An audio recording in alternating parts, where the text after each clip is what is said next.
Good morning. Welcome to our third session.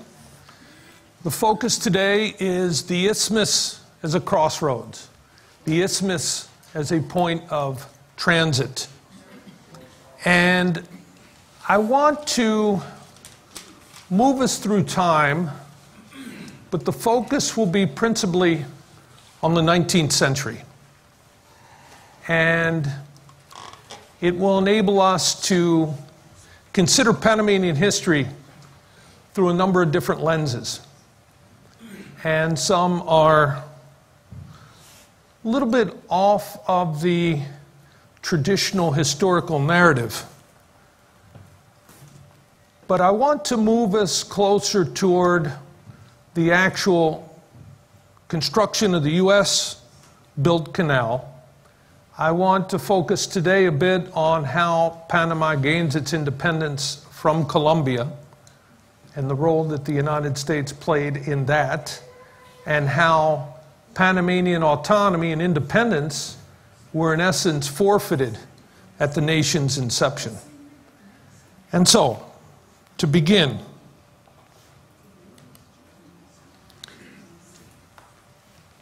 again, geography is always at the forefront when one considers the history of Panama.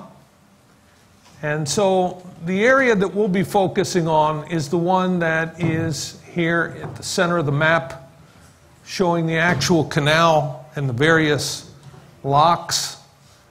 It is close by that the Panama Railroad will transit the isthmus as well. And so I just want to be clear as to what we will be, for the most part, referencing geographically. In a more contemporary way, you see that indeed Panama is a crossroads of the world's main logistical hubs, for the most part, are interconnected through Panama. And as it states there at the bottom, Panama is the main logistical transportation and transshipment hub of the Americas.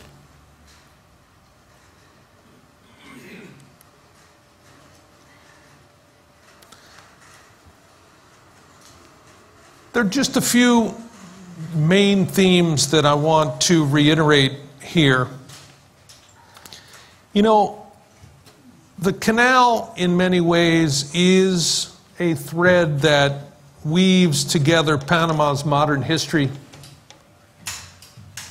As I stated in our opening session when we did our introduction, one of the overarching features of Panamanian history is that it has been unduly influenced by outside forces. And the one thing that cannot be discounted is the intimate and lasting role of the United States.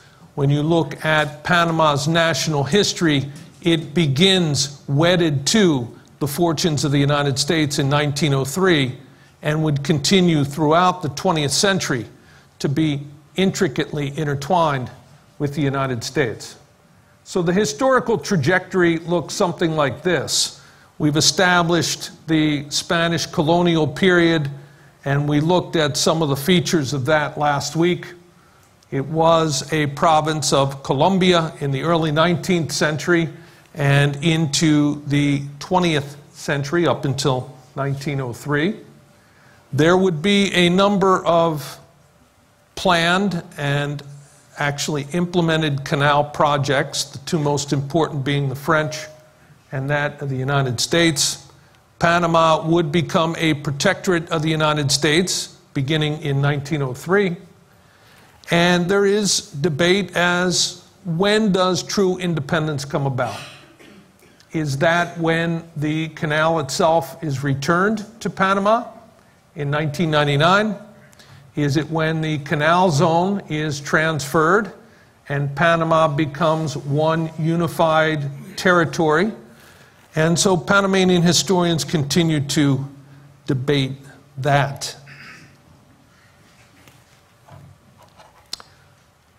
In looking at developments on the isthmus. I want to start with one that is lesser known, that takes us back to the very end of the 17th century. And it has to do with the founding of the Darien colony. This was a colony founded by Scottish emigrants in November of 1698, an ill-fated attempt to create a Scottish colony in Central America. And I want to go through a little bit of the chronology. It is nothing short of fascinating.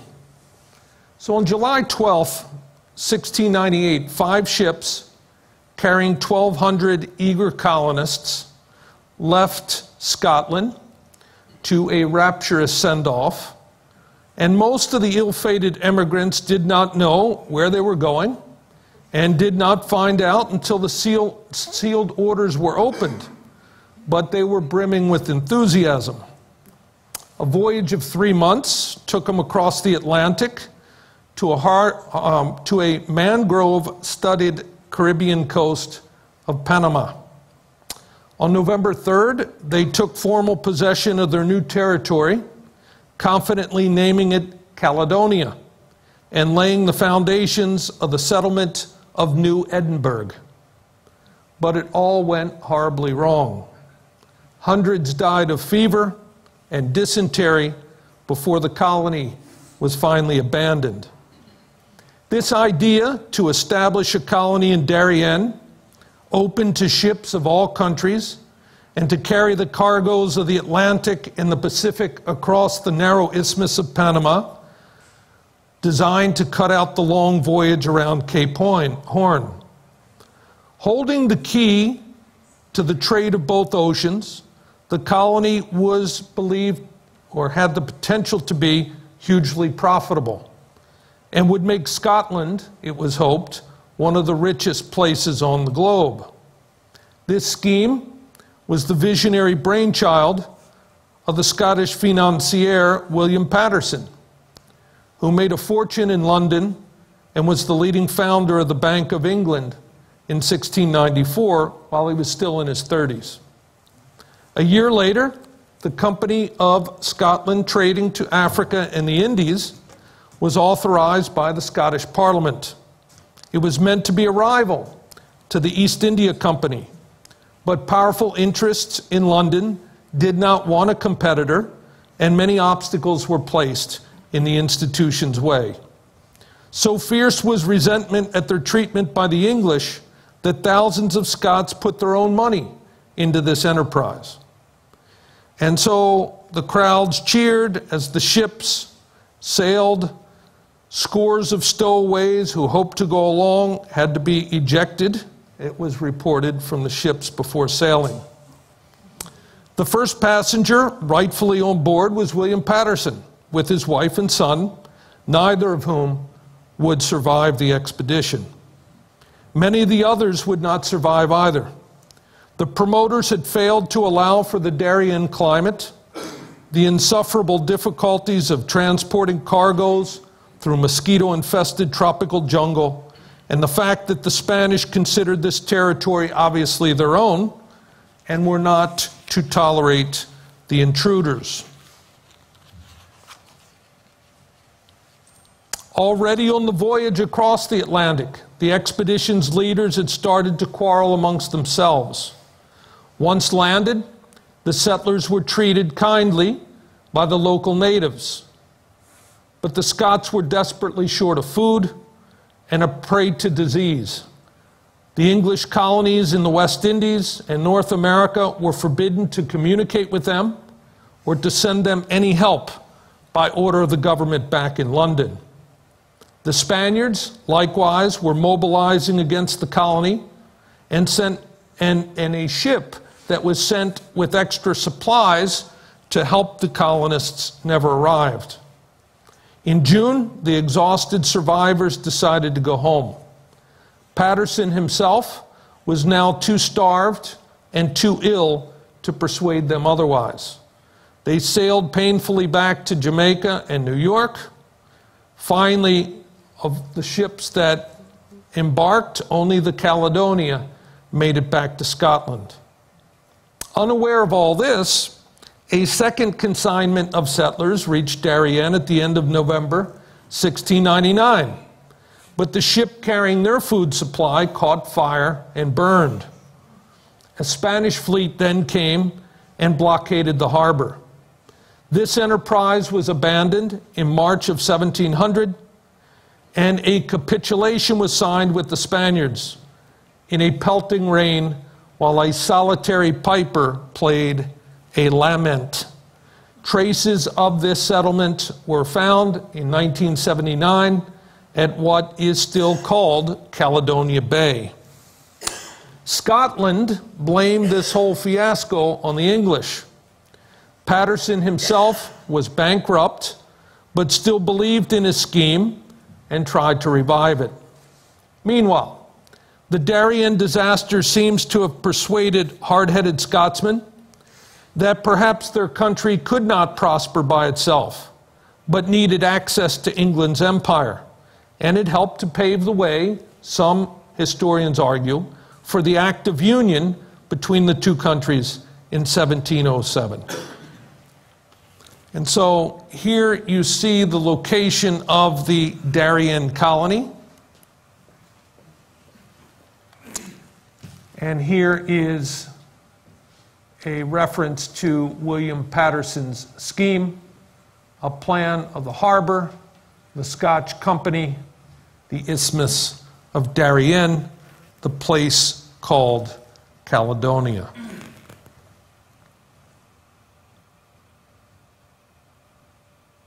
So an ill-fated Scottish colony on the isthmus. Well, in looking at the isthmus as a transit point, one of the most important developments, of course, would be the discovery of gold in California, sending off a rush of stakeholders in the late 1840s. And so the California gold rush had folks who would travel around South America to San Francisco and then to various destinations along the Pacific coast. There were others who came down to Nicaragua, where there was a transit across Nicaragua, and then a third option by sea was through Panama, coming to the Caribbean coast, transiting the 50 miles across the Isthmus of Panama, and then picking up another ship on the Pacific coast to San Francisco. Of course, there were those who traveled by land across the continental United States. But I want to talk a little bit about the California gold rush and its effects on the development of a railroad. So even before the United States acquired California during the Mexican War of 1846 to 1848, many heading for California used the isthmus, crossing in preference to the long and dangerous wagon route across the vast plains and rugged mountain ranges. The discovery of gold in 1848 increased traffic greatly. In 1847, a group of New York financiers organized the Panama Railroad Company. This company secured an exclusive concession from Colombia, allowing construction of a crossing. It was unspecified as to what type. It may be by road, rail, river, or a combination thereof. After surveys, a railroad was chosen, and a new contract, so specifying, was obtained in 1850. The railroad track followed generally the line of what is now the present Panama Canal. The first through train from the Atlantic to the Pacific ran on the completed track January 28, 1855.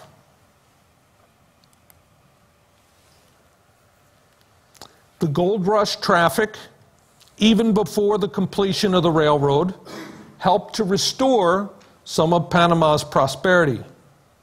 Between 1848 and 1869, about 375,000 persons crossed the isthmus from the Atlantic to the Pacific, and about 225,000 crossed in the opposite direction. Prices for food and services were greatly inflated, producing enormous profits from meals and lodging. The railroad also created a new city and port at the Atlantic terminus of the line. The town that immediately sprang up to accommodate the railroad offices, warehouses, docks, and shops, and to lodge both railroad workers and passengers, soon became and remains the second largest in the country. It's the current city of Colonial. United States citizens named it Aspinwall, after one of the founders of the Panama Railroad Company. But the Panamanians christened it Colon in honor of Christopher Columbus. Both of these names were used for many years, but because the Panamanians insisted that no such place as Aspinwall existed, and because they refused to deliver mail to anything addressed as Aspinwall, the name Colon finally prevailed. The gold rush and the railroad also brought the United States Wild West to the isthmus. The 49ers tended to be an unruly lot, usually bored as they waited for a ship to California, frequently drunk, and often armed. Many also displayed prejudice, verging on contempt. And so, one of the things that I wanted to examine a little bit in depth for you today is an incident that I referenced.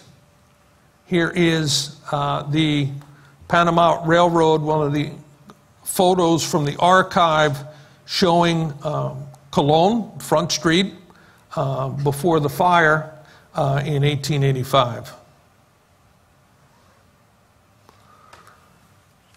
But I want to speak for a moment to this Wild West mentality that existed in Panama and resulted in this incident known as the Watermelon Riot of April 15th, 1865. A little bit of background. I was on a Fulbright grant to Panama, and I had gone to Panama to work on Panamanian history, in essence, from a government coup in 1930 all the way through to the takeover of the military in 1968. I was focusing on two brothers, Armodio and Arnulfo Arias, who dominated Panamanian politics for much of the 20th century, either in power or as the leading opposition to those who dominated the government. And one of my colleagues, who also had a Fulbright and who was in Panama, wanted to work on this period of the mid-19th century, and in particular on this watermelon incident, to try to find out what exactly were the root causes, what happened beyond just what the newspaper accounts and the consular reports had to say. And so, at first, he would go to the National Archives and ask for a particular folio and be told that it didn't exist or that it had been misplaced. The items that were brought to him, invariably, whatever he happened to be looking for, had been carefully excised and cut out and removed. And he thought, it's almost as if someone had anticipated my every move. I'm blocked at everything I'm trying to do in studying this particular incident. But in the end, working both in Panama, in Colombia, and in the archives in the United States, this scholar, Ames McGinnis, put together a work titled Path of Empire. And it highlights this particular incident.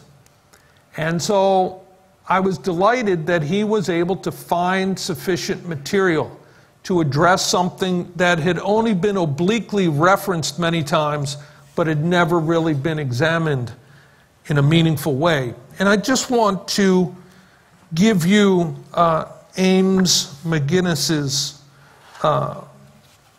explanation of what took place. So here's what he says.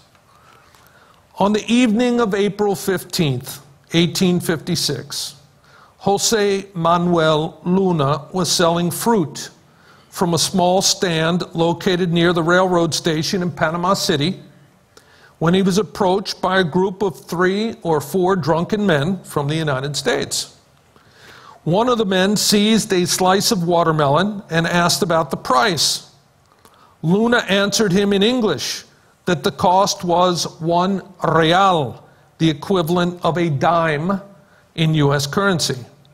The man bit into the watermelon, tossed the fruit to the ground, and then turned his back to Luna without offering anything in return. When Luna demanded payment, the drunken man taunted him instead with a vulgarity. Luna repeated his demand, this time with a warning. The drunk responded by pulling a pistol from his belt, and then Luna drew a knife. One of the other drunken men attempted to resolve the problem by offering Luna a coin, but the conflict didn't end there. A Peruvian named Miguel Abrahan leaped forward from the small crowd that had gathered around the scene and seized the drunken man's pistol.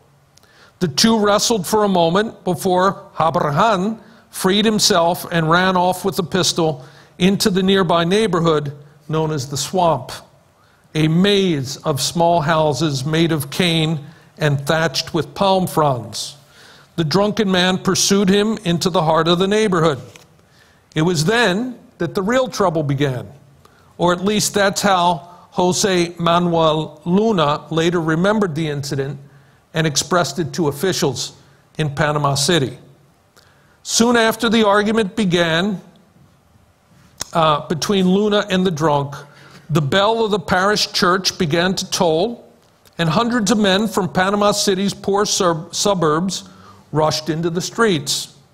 Fights broke out between some of these men and immigrants from the United States who were bound for California, most of whom had just arrived in Panama City only a few hours earlier by train.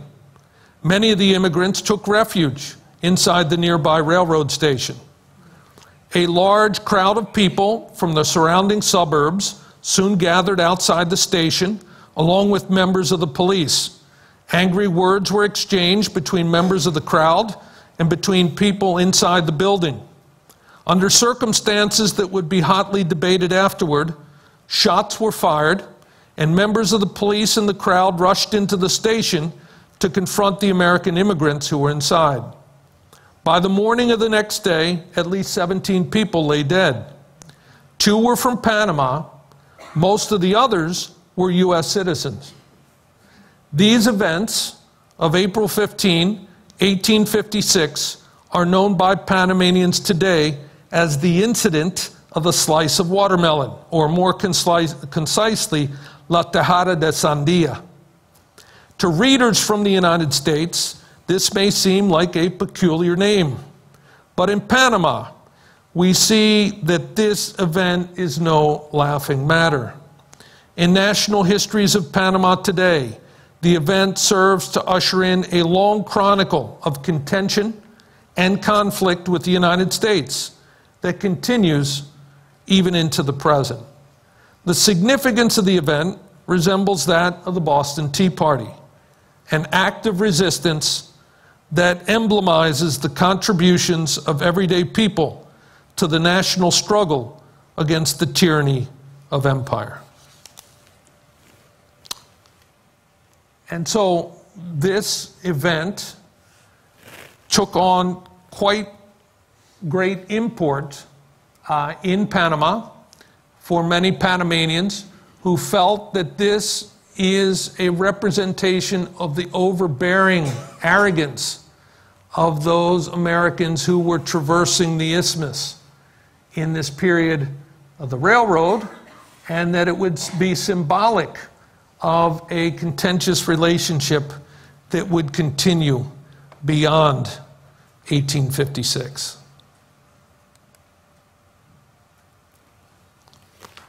Well, there were these competing routes across Central America, and one of those who invested his money and who bet that Nicaragua would be the better choice was Cornelius Vanderbilt. And so Cornelius Vanderbilt understood that the trip through Nicaragua to the west coast of the United States was shorter, it was faster, he was able to cut off at least a third of the transit cost, making it a cheaper option for those who wanted to travel through Nicaragua. And so he did everything in his power, and with the great influence and wealth that he had, to convince members of the Senate that the United States should focus on Nicaragua, and that Panama was certainly a lesser option. You know, the Commodore's involvement in Nicaragua is quite interesting.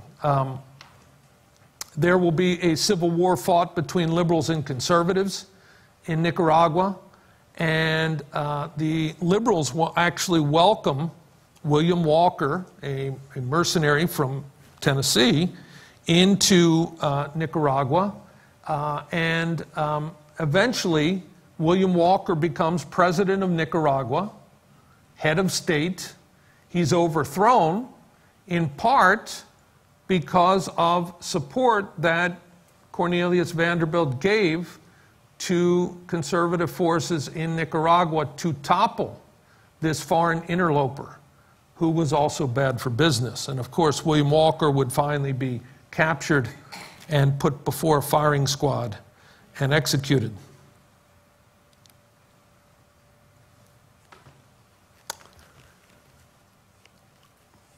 What I really want to spend a good portion of this morning looking at is what's rightfully called the French tragedy. The French attempt at building a sea-level canal through Panama.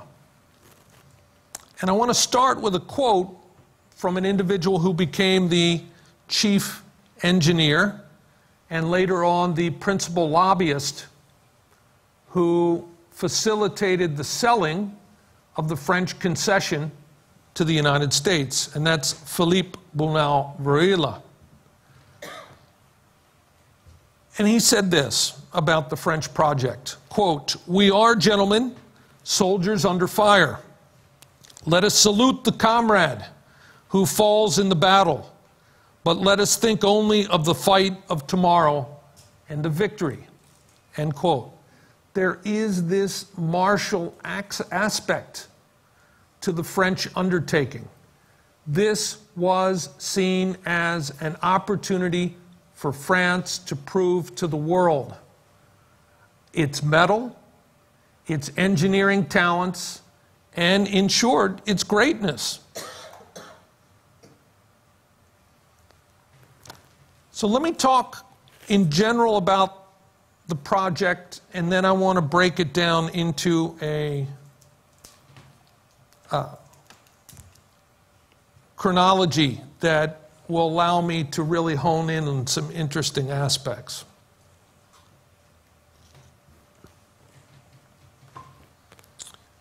Ferdinand de Lesseps had been the force behind the construction of the Suez Canal. And I'll get to that in a few moments. He had called together the best minds in France to embark upon the building of a canal through Panama. And his French company gained exclusive rights from the Colombian government to do just that. Now, he was insistent that this canal be at sea level, just as the canal at Suez was a sea level canal. There's a tremendous difference. In order for one to transit the Isthmus of Panama, one has to cross the Continental Divide. One has to cross through mountainous territory. That was not one of the challenges in Suez.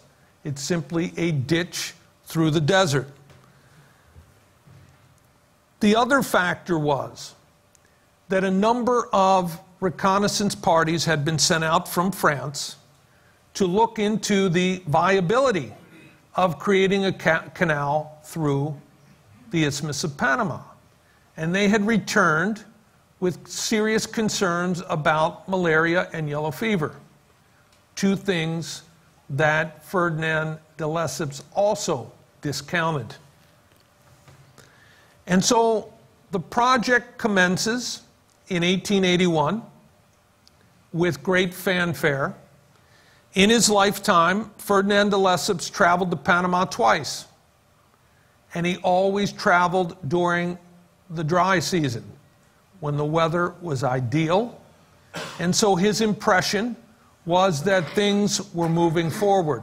He never went during the rainy season when he would have seen the landslides, the flooding, and the tremendous distress that the workers and the French engineers felt in trying to build this sea level canal.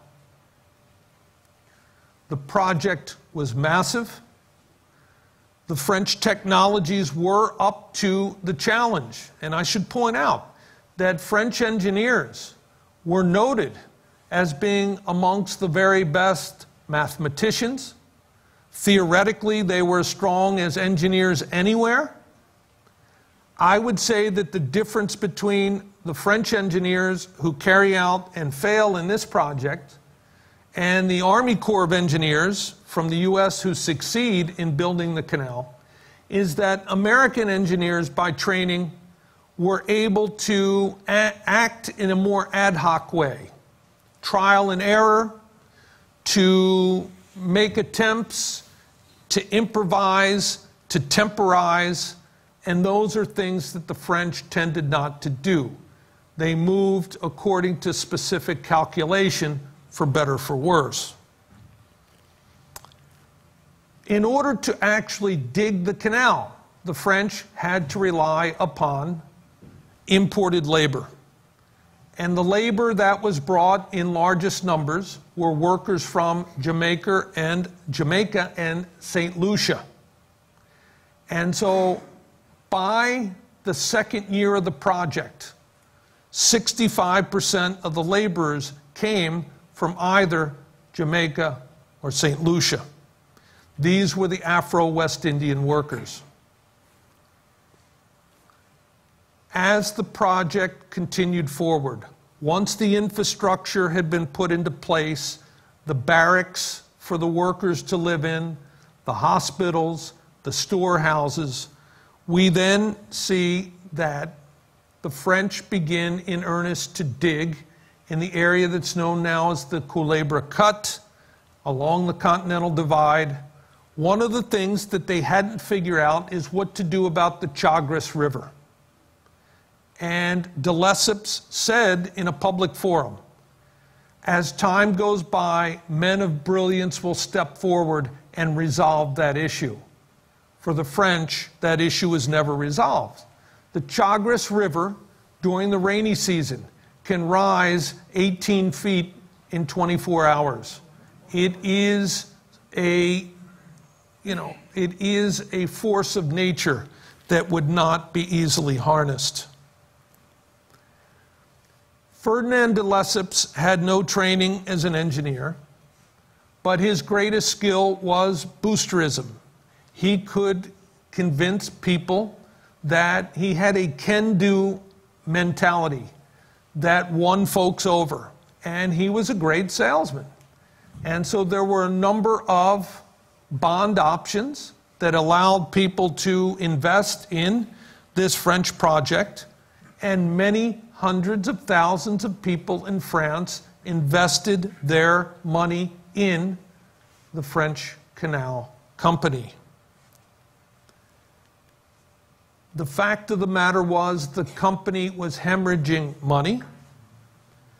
The project was not moving forward in the way that some reports were claiming. And so within French political circles, there was a claim that this was, in fact, a fraud, a scandal. And in the end, both Ferdinand de Lesseps and his son Charles would be put on trial and convicted of financial mismanagement, misappropriation of funds. In the end, some 22,000 Frenchmen die trying to build this canal in the period from 1881 until it was abandoned in 1889. You see here, some 800,000 investors.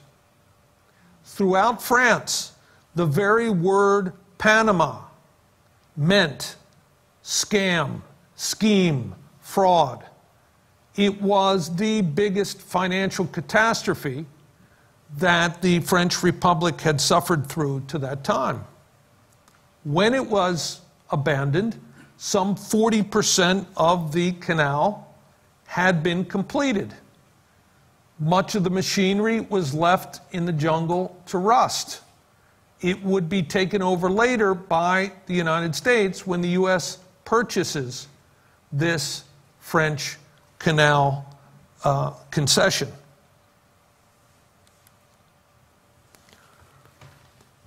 So let me go through a little bit in greater depth the actual chronology here.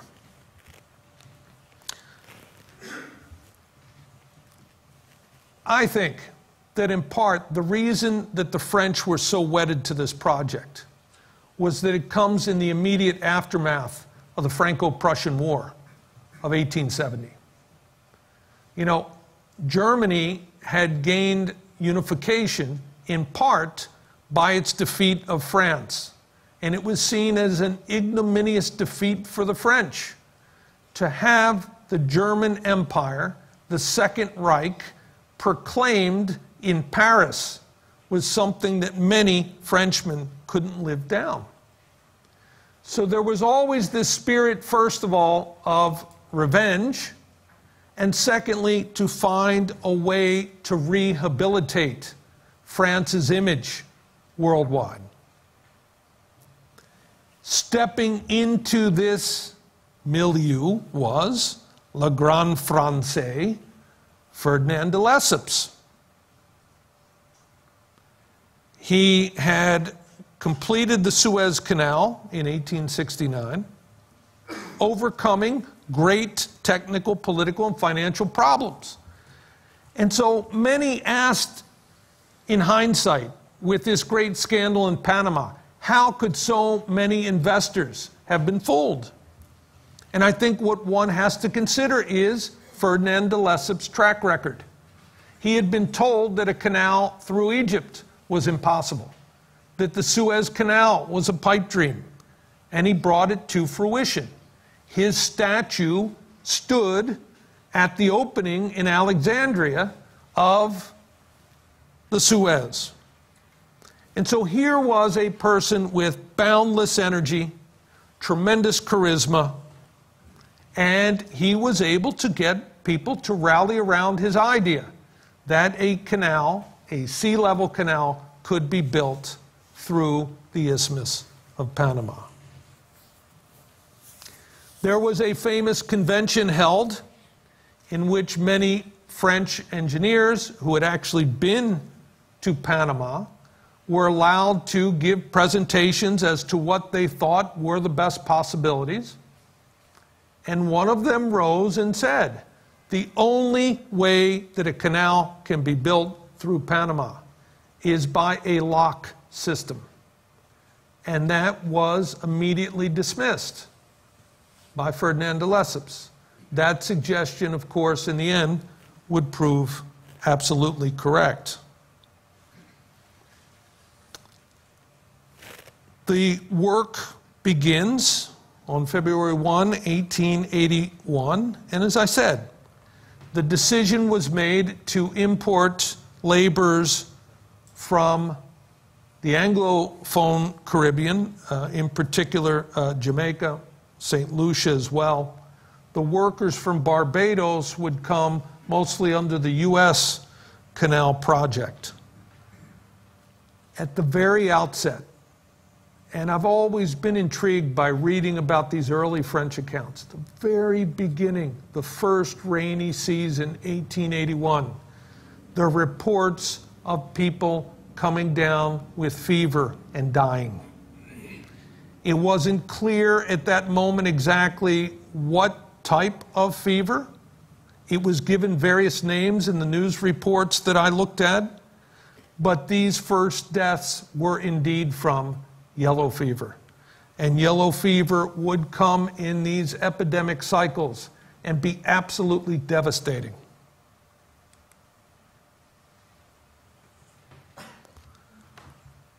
The French company, from the outset,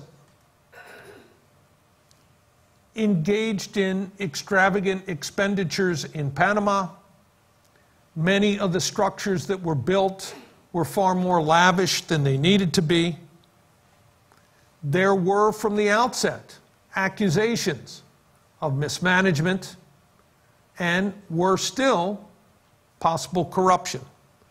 I can tell you that when Ferdinand de Lesseps dies, he's left penniless. There is no evidence that he was in any way trying to line his own pockets. In fact, it was the old Suez Canal company that paid for his burial. He had nothing when he died. Again, the chief engineering problems were the landslides. And beyond that, for the French, the question of what to do with all the spoil. They were adept at digging and at dredging, but they hadn't figured out what to do with the spoil. The unlocking of that mystery would really come with the U.S. Canal project when John Stevens realized, as chief engineer, that the utilization of railroads to cart the spoil away and that rail lines that would be able to run around the clock would be the key to solving that particular issue. The Chagres River, again, they weren't sure if they were going to try to incorporate it into the canal, if they were going to have to dam it. There wasn't any way, there wasn't any path forward as far as that was concerned. The number of deaths continued to increase, despite the fact that the French Canal Company did its best to cover up the numbers. These reports weren't being made back in the newspapers in France, certainly not in Paris. During the wet seasons of 1882 and 1883, there were actually a good number of desertions. People had arrived, they saw what was going on, and they turned around and left. On average, during, again, the rainy seasons of 1882 and 1883, there were 30 to 40 deaths per day. Terrifying. One story that's always sort of, to me, represented the sacrifice that many of those who came to the canal to work. One of the stories that is representative is the story of the director, Jules Donglé. Jules d'Anglais, when he arrived, claimed that healthy people with good habits would not succumb to yellow fever, that it was for those who lived in debauchery or engaged in vice that would die from this malady. Well, in a very short period of time, his daughter Louise complains of a headache and chills, and within a matter of a few days dies from yellow fever. His only son, shortly thereafter, dies from yellow fever.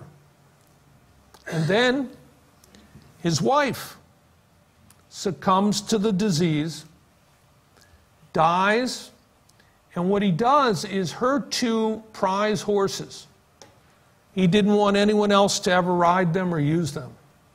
And he ordered that one of the workers on the canal kill him. And it was botched, and they could hear the horses, writhing in pain. And so they went out and shot him. And so an exhausted and heartbroken director travels back to France in 1885, and within the year, he too dies. And it's an incredibly sad story, and an account of the heartache that many of these individuals faced. There were several who actually arrived with their caskets on board the ship, not anticipating that they would make it out. Harper's Weekly put out an article which begged the question, is Monsieur de Lesseps a grave digger, a canal digger, or a grave digger?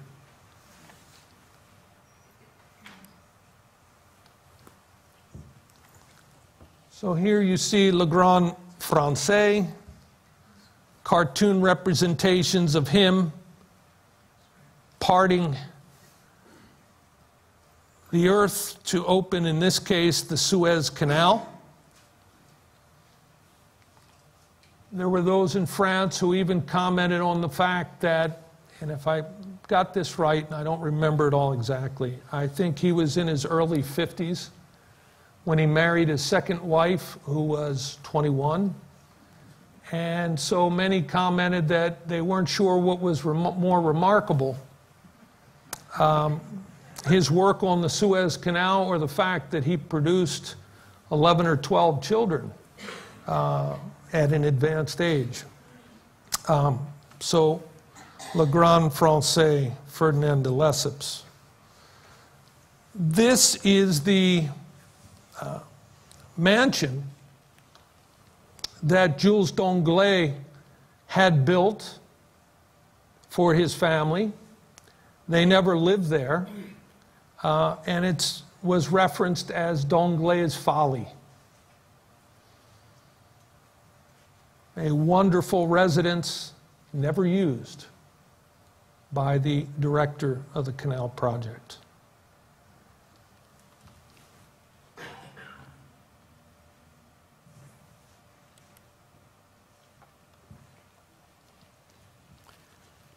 Stepping to the fore would be another remarkable figure, Philippe Bunau Varilla. He'd become the chief engineer. He would also be the person who represents an independent Panama to the United States.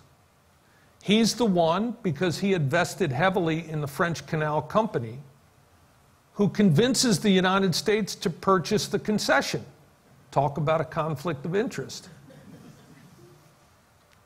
He was everywhere. traveling back and forth from New York to Washington, down in Panama City, back in Paris. And he is critically important to the story of how Panama gained its independence, sort of the sordid method by which Panamanian independence is won. So finally, as I said with this French project, the company crashes. It is unable to pay its workers. Work stops. The bondholders immediately seek redress, but for the most part to no avail. What is called in the papers the Panama Affair leads to the trial of Ferdinand de Lesseps, who by that point he had returned. He went to a country estate outside of Paris. He wasn't in full control of his faculties. He kind of fading in and out, wasn't really aware of what was going on. His son Charles becomes the key scapegoat. They're both convicted, sentenced to 5 years. Appeals are put forward. Ferdinand de Lesseps obviously would never go to prison. But he would die a forgotten person in some ways. After being the central figure in France, someone who enjoyed tremendous celebrity, really fades from the scene rather quickly. And so this whole attempt at building a canal through Panama by the French is mired in scandal and becomes, rather than a moment of triumph, one of national humiliation. Stop for a moment to see. Any questions on any of the things that we've looked at to this point as we now move toward the selling of the French concession to the United States and independence for Panama? Yes, please. Was the strain of yellow fever in Panama more virulent than other strains? Because other areas had yellow fever as well, the United States, southern parts of the United States included. Yeah, it wasn't that it was more virulent, it was that those who were coming it was a population that was 100% completely susceptible. There were others, for instance, Philippe Bunau Varela will come down with, I believe, yellow fever, if not yellow fever, malaria, survive it, and then have immunities to it. And there would be others who would suffer from it and make it through. But others, death would come in a matter of a few days. And so they said it was just due to the nature of a population that had zero resistance to yellow fever that made it more pronounced in terms of the epidemic, the number of people who succumbed to it. Yes? Is there a difference, I'm sure there is, a difference between the geographical challenges between Nicaragua and Panama Canal? Yeah. Are you going to hit that later? Yeah, I am, but let me address that because, you know, one of the things that those in the U.S. Senate and policymakers and people even like Cornelius Vanderbilt may have been at least vaguely aware of was the fact that all along the transit point in Nicaragua, there were active volcanoes. And so it's something that was kept under wraps until a very clever Philippe Bunau Varela takes copies of the stamp that was used in Nicaragua that shows the active volcano to the U.S. Senate and said, "Are you all still in favor of a canal through Nicaragua?" There was knowledge that Nicaragua suffers from earthquakes.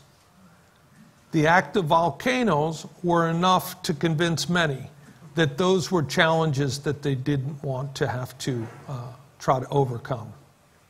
Yes? On the other end, what was going on in Colombia, where the government was unstable, was it? Well, the problem in Colombia would actually come at the end of the 19th century and beginning of the 20th century.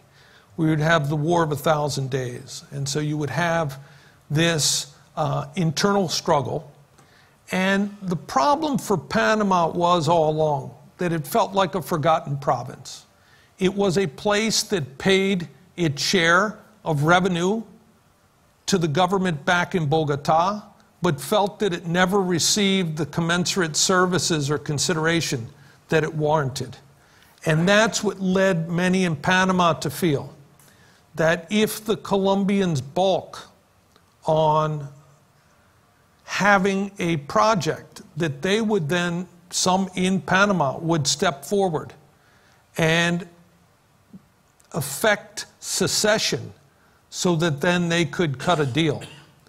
France was able, the French Canal Company was able to make a deal with the Colombian government that was deemed to be acceptable to both parties. Later on, though, when the United States puts forward a treaty that would allow the U.S. to begin the canal project, the Hay-Haran Treaty, the legislature in Bogota, in Colombia, fails to ratify. And Theodore Roosevelt felt that the Colombians were holding out for more money, which indeed they probably were, but there was more involved than just that. And Roosevelt felt that he wanted the same deal, for all intents and purposes, that the French had received. And when the Colombians balked on providing their ratification, that's when the move was made to connect with those in Panama who were willing to secede, to break away, and who would be willing then to allow the U.S. to continue forward with the project. Yes? The Chagres River, does it enter into one of the lakes, or is it parallel? It does now. So it in essence was dammed and became Lake Gatun. But prior, no. And it really would overflow its bounds on a regular basis. I mean, that was to be expected. It's in the rainy season a raging river that could not be controlled. There were those engineers, therefore, in France who said, let's not even try to build a canal anywhere close to it. Let's move it elsewhere. But then there were other problems in those areas in terms of trying. It would have meant that the canal itself would be longer in distance, that it would also go over higher terrain in the central portion of the isthmus with the continental divide. And so basically, any permutation on the original plan brought in new complications and new challenges. Yes? What is Varilla's background? I don't know his background other than his academic pedigree, so I'm not really sure if you're talking about his family's history and things of that sort. I'm not really aware. What made you ask? Just an unusual name, or? Why he got his strength? Yeah, well, they used to say he was a little dynamo. I think he was only 5'4". And he was irrepressible, absolutely. He was tenacious. And he was unwilling to allow the project to die. Some said that it was driven by the fact that he had his money invested in the company. But there were others who said that it was beyond that he really believed that this was, the building of a canal was in accord with the civilizing mission of the Western world. And he saw it in those terms, that it would be for the benefit of all humankind. Yes? You pointed out that 22,000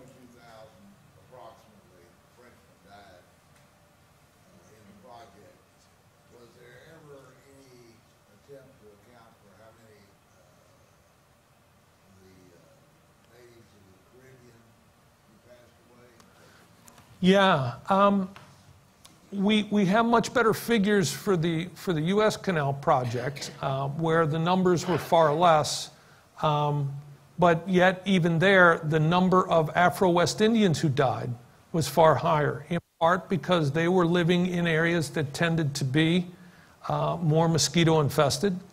They also were less able to pay the nominal fee that was required for hospital services.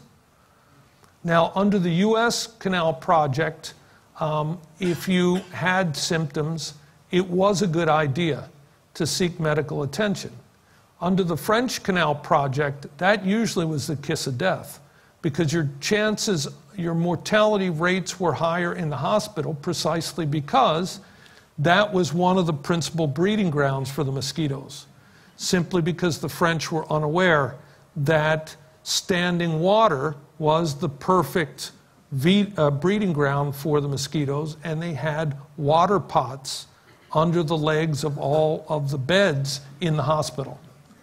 And so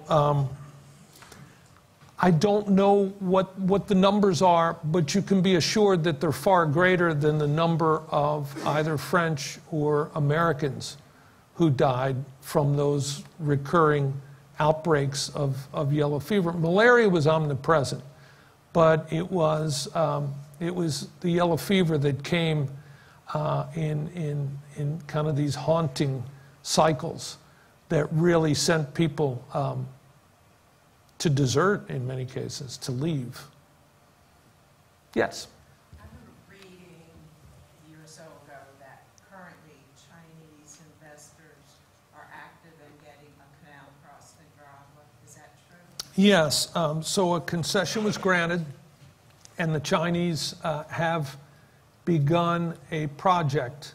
The issue, though, is that when China began with this tremendous optimism for building a canal through Nicaragua, China's economy was expanding at a greater rate than it happens to be now. It's back in those Halcyon days when everyone was talking about the BRIC countries, you know, Brazil, Russia, India, and China, and that they had these phenomenal economic takeoffs.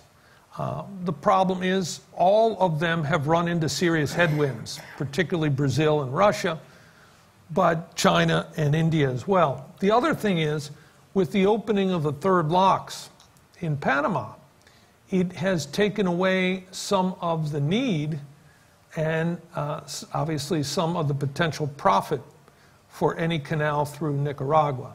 So there are still those who are betting that it won't come to fruition, and if it does, it will be a mere shadow of what was initially proposed. Yeah.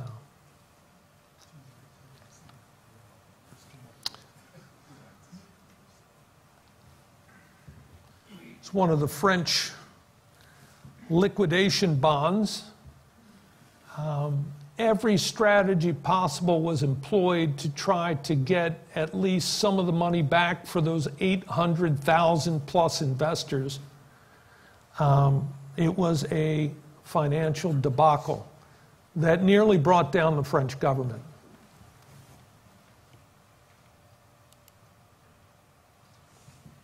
Well,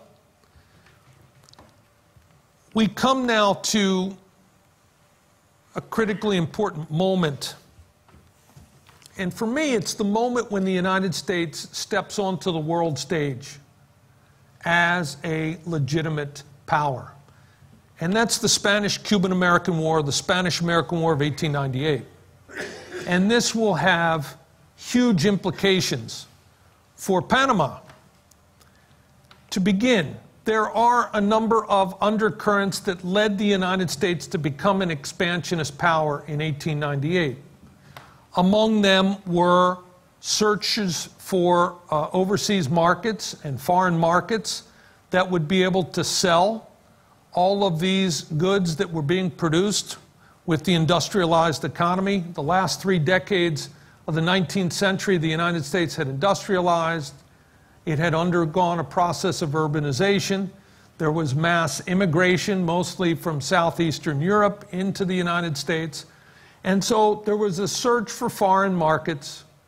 There was the idea that the United States needed to fend off the European powers who were colonizing much of the globe, particularly Africa, where there was a scramble for Africa. There's some 50-plus nations of Africa today, the world's second largest continent, were divided into spheres of influence by the Europeans, so that when it was over, the only two independent states that remained were Ethiopia and Sierra Leone. Not even Sierra Leone, Liberia and Ethiopia. And so the United States felt, policymakers believed, that the U.S. needed to carve out its own niches abroad to defend commerce, to defend trade. And one of those who best articulated this approach was Alfred Thayer Mahan at the Naval War College. And he claimed that for the United States to step onto the world stage as a superpower, it would need to be able to project its force across two oceans. That the U.S. had to be a two-ocean power, and that naval strength was imperative. The United States, ostensibly, to help Cubans gain their independence from Spain and to fend off Spanish atrocities, enters the Spanish-American War in 1898. Admiral Dewey knocks out the Spanish fleet in Manila, in the Philippines. The U.S. then sends forces from Tampa into Cuba.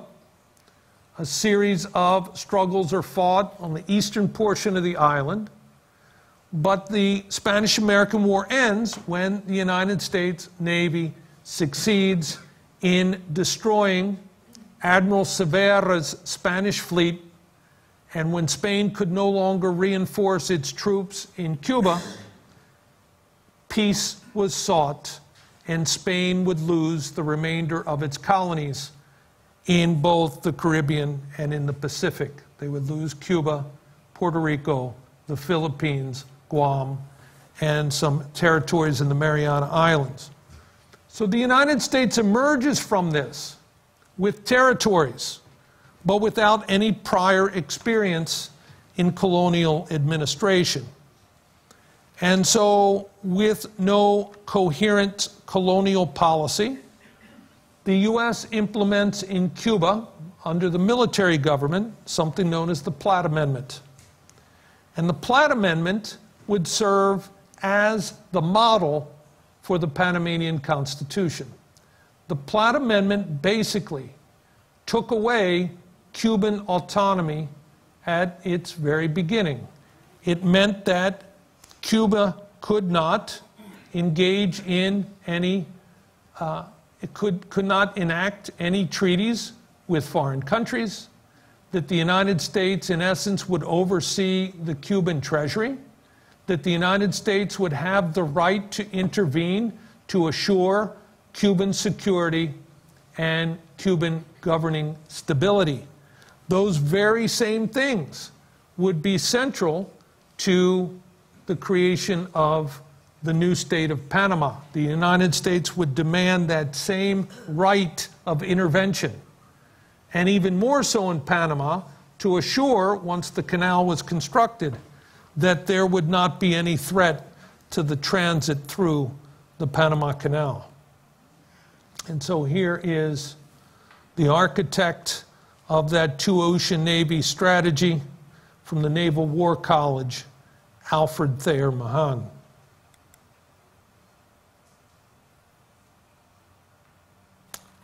You know, during the latter part of the 19th century, there was in many of the newspapers this political cartoon that shows Cecil Rhodes, a representative of British imperialism, standing astride Africa, 1 foot planted at the Cape, 1 foot planted in Cairo.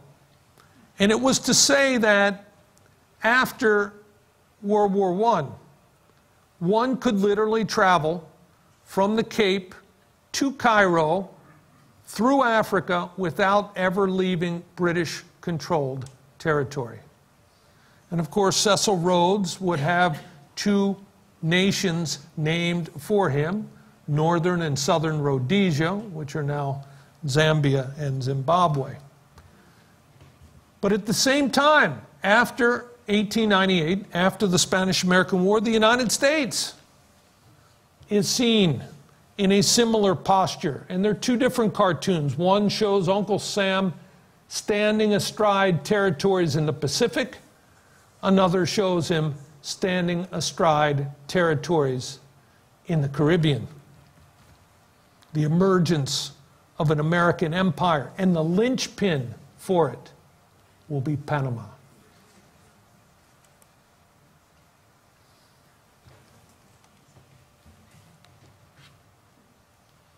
You know what? I'm delighted I got where I wanted to get to today. That is as remarkable as perhaps the construction of the canal. So this is our point of departure. I wanted to ask, though, just to see, you know, perhaps one of the most majestic accounts written regarding the construction of the Panama Canal is that of, McCullough's famous work, Path Between the Seas. How many of you have read Path Between the Seas? How many of you have seen David McCullough's video that adapts that actual work? Okay. I might want to have you take a look at that in our next session, and I'll tell you why. First of all, far be it from me to try to compete with David McCullough in giving a presentation orally. I know the limitations of my voice, and they are extreme. He has one of the best voices imaginable. I got to meet him on a couple of occasions. One was up at Kent State University. He had come to give a major address, and I was fortunate enough to be kind of the person who accompanied him. And so, you know, I got to spend a couple days with him. And it was while he was in the midst of writing his work on John Adams. And so my greatest struggle the whole time, in whatever setting, was to say, could you tell us a little bit about Panama? And he would immediately say, so Abigail Adams. And I was just like, oh, I have nothing against John Adams. And I understood that he was absorbed as he becomes when he's working on his research. And so he didn't kind of engage in the way that I had hoped in talking about Panama. He was tremendously gracious, but certainly in the public forums, he wanted to stay on point. And so I even had some of my colleagues at one of the sessions kind of say, well, I had a question about Panama. And he said, my talk today is on John Adams. And so, there it is. And I think that'll be useful. But so we come now to that remarkable moment, the beginning of 100 years plus of what Professor Michael Conniff calls the forced alliance between Panama and the United States, the way in which independence is brought about. It is during this period of Panamanian-U.S. relations over the 20th century where we see moments of U.S. intervention. They are numerous. We see moments of outright repression. There are times of reconciliation and cooperation. And so it is this kind of it is this tumultuous relationship. Now, Panama's independence is characterized by collusion, by backdoor negotiations, and foreign actors who decide Panama's fate. And the two most important are Felipe Bunau Varela and John Hay, the United States Secretary of State. I've often said that there's sort of this equation, why things happen as they do, precisely in 1903. Colombia, right after this 1,000 Years' War, was in disarray. Panama, on the brink of revolt. And Theodore Roosevelt, having imbibed deeply the writings of Alfred Thayer Mahan and believing that the U.S. needed to be expansive in order to kind of capture those energies of the time, he was eager to obtain the rights for the Canal project. And when he was thwarted, when he realized those weren't forthcoming, he became incensed. And so I finished today with, it was almost as if I had set it up, those very stamps that Felipe Bunau Varela brought to members of the United States Senate as they were about to vote on which of the two routes would be preferable. And I do believe that this helped some move directly into the camp of supporting a Panama Canal. You see in the background Mount Monotobel, an active volcano that would have been along the canal route in Nicaragua. Amazing. You know, Felipe Bunau Varela, if nothing else, was a hustler. And this was one of his masterworks. And it succeeded. So what we'll do next week is I will insert David McCullough. I will then look at the U.S. Canal project specifically. And then I will dedicate our final sessions to Panamanian history after the canal, the twists and turns, and bring us all the way up to the present, and really look at Panama throughout the 20th and into the 21st century. So, any last comments or questions that you might have? Being cognizant of the time. All right, I appreciate you all coming out today. Thank you.